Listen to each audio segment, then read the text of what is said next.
Hello friends, welcome to Chitrakoot academy. पिछले video में हमने ब्लड के बारे में देखा था और उसके सभी पॉइंट कवर करने की कोशिश की थी। इस वीडियो में हम देखेंगे प्लाज्मा। जैसा कि आप जानते हैं, ब्लड का निर्माण प्लाज्मा और ब्लड कार्पसेल्स के द्वारा होता है, जिसमें प्लाज्मा 55 से 60% रुधिर का भाग बनाता है और ब्लड कार्पसेल्स 40 से 45% रुधिर का निर्माण करती हैं। अब देखते हैं प्लाज्मा को। प्लाज्मा वाटर, प्रोटीन, साल्ट और ग्लूकोज से बना होता है, जिसमें वाटर 92% होता है, प्रोटीन 7% उपस्थित होता है और साल्ट 0.9% तथा ग्लूकोज 0.1% उपस्थित होता है। प्लाज्मा में उपस्थित प्रोटीन एल्ब्यूमिन, ग्लोब्यूलिन, प्रोथ्राम्बिन और फाइब्रिनोजन होते हैं। अब देखते हैं इनके कार्य क्या होते हैं। एल्ब्यूमिन प्रोटीन फैटी टिश्यूज से इंपॉर्टेंट एसिड्स का निर्माण करता है। मनुष्य के शरीर में वसामय ऊतकों के द्वारा महत्वपूर्ण अम्लों का निर्माण करने में सहायता करता है एल्ब्यूमिन प्रोटीन।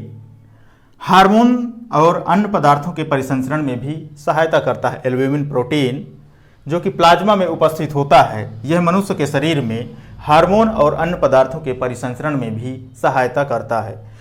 ग्लोब्यूलिन प्रोटीन यह ऊतकों, अंगों की संरचना, कार्य तथा विनिमयन में सहायता करता है। अंगों की संरचना, ऊतकों का निर्माण और अंगों की संरचना। जैसे कि आप जानते हैं कि ऊतकों के द्वारा ही अंगों का निर्माण होता है, टिश्यूज के द्वारा ही ऑर्गन्स का निर्माण होता है। ग्लोब्यूलिन प्रोटीन ऊतकों के निर्माण में और अंगों की संरचना में महत्वपूर्ण भूमिका निभाता है। कार्य और विनियमन में भी सहायता करता है।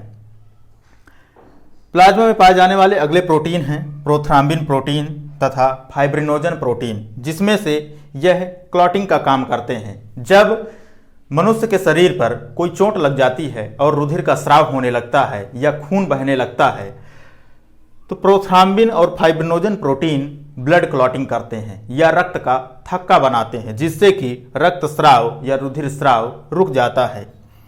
इसी के विपरीत एक प्रोटीन होता है हिपैरिन प्रोटीन। यह प्रोटीन ब्लड को जमने से रोकता है, लेकिन यह शरीर के अंदर जो हमारी कोशिकाओं में रुधिर या ब्लड बह रहा है, उसको शरीर के अंदर जमने से रोकता है।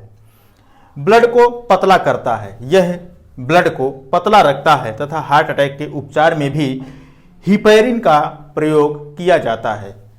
हार्ट अटैक के उपचार में भी हिपैरिन का प्रयोग किया जाता है। जब ब्लड पतला होगा तो हार्ट अटैक की समस्या बहुत कम होगी या हार्ट अटैक की संभावना बहुत कम होगी। जब हार्ट अटैक होता है तो यही हिपैरिन का प्रयोग इसके ट्रीटमेंट में किया जाता है या इसके उपचार में किया जाता है। अब देखते हैं सीरम क्या होता है। जब ब्लड से रक्त कोशिकाओं को और जो रक्त के थक्का जमाने वाले प्रोटीन हैं, रक्त के थक्का जमाने वाले प्रोटीन या कारक, इनको अगर अलग कर दें तो बचा हुआ भाग सीरम कहलाता है। आपको समझ में आया होगा कि संपूर्ण ब्लड से, जो शरीर में ब्लड उपस्थित होता है, रक्त उपस्थित होता है, उससे रक्त कोशिकाओं को और जो थक्का बनाने वाले कारक होते हैं, जो रक्त को जमने में सहायता करते हैं, अगर उन कारकों को निकाल दिया जाए तो बचा हुआ जो शेष भाग होगा वह सीरम कहलाएगा। सीरम का अध्ययन हम सीरम विज्ञान के अंतर्गत करते हैं। सीरम का अध्ययन सीरम विज्ञान या इसी को सेरोलॉजी कहते हैं।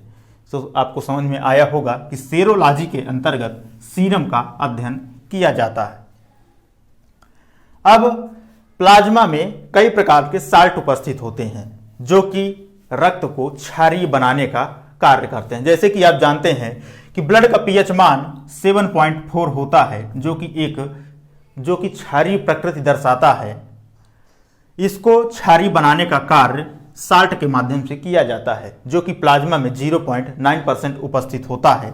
यह साल्ट कौन कौन से होते हैं? सोडियम क्लोराइड और सोडियम बाइकार्बोनेट। यह ब्लड को क्षारीय माध्यम प्रदान करते हैं। अब देखते हैं कि प्लाज्मा का कार्य क्या होता है। प्लाज्मा का कार्य होता है तापमान का नियंत्रण करना, हमारे शरीर के ताप को नियंत्रित करना प्लाज्मा का कार्य होता है। दूसरा होता है रोगों से रक्षा करना। जैसे ही हमारे शरीर पर कोई बैक्टीरिया या वायरस के द्वारा कोई रोग होता है, उनसे रक्षा करने का कार्य प्लाज्मा के द्वारा किया जाता है। यह हमारे शरीर को रोगों से रक्षा करता है, घावों को भरने में सहायता करता है। प्लाज्मा में उपस्थित प्रोटीन जो कि ब्लड क्लॉटिंग का काम करते हैं, यह घावों को भरने में सहायता भी करते हैं। यदि चोट लग जाती है तो ब्लड क्लॉटिंग के द्वारा रक्तस्राव को रोका जाता है और घावों को भरने में सहायता होती है, जिससे घाव जल्दी भर जाते हैं। हार्मोन्स तथा भोज्य पदार्थों का परिवहन, हमारे शरीर में जैसे कि आप जानते हैं शरीर की सभी कोशिकाओं को ऊर्जा की आवश्यकता होती है और इस ऊर्जा की पूर्ति के लिए जो भोज्य पदार्थों का परिवहन किया जाता है वो प्लाज्मा के माध्यम से शरीर की सभी कोशिकाओं तक किया जाता है। हार्मोन्स का श्रावण भी प्लाज्मा के माध्यम से किया जाता है। जैसे कि आप जानते हैं कि हमारे शरीर के बहुत सारे ऑर्गन्स को नियंत्रित करने का कार्य हार्मोन्स के द्वारा किया जाता है। कई प्रकार की प्रक्रियाओं को या क्रिया को नियंत्रित करने का कार्य हार्मोन्स के द्वारा किया जाता है। इन हार्मोन्स का जब अंतःस्रावी ग्रंथियों के द्वारा श्रावण होता है तो इन्हें प्लाज्मा के द्वारा शरीर के सभी अंगों तक या जिस अंग को इसकी आवश्यकता है वहां तक पहुंचाने का कार्य प्लाज्मा के माध्यम से किया जाता है। तो आपको यह प्लाज्मा समझ में आया होगा। यह एग्जाम की दृष्टि से काफ़ी इंपॉर्टेंट है। अगले वीडियो में देखेंगे आरबीसी।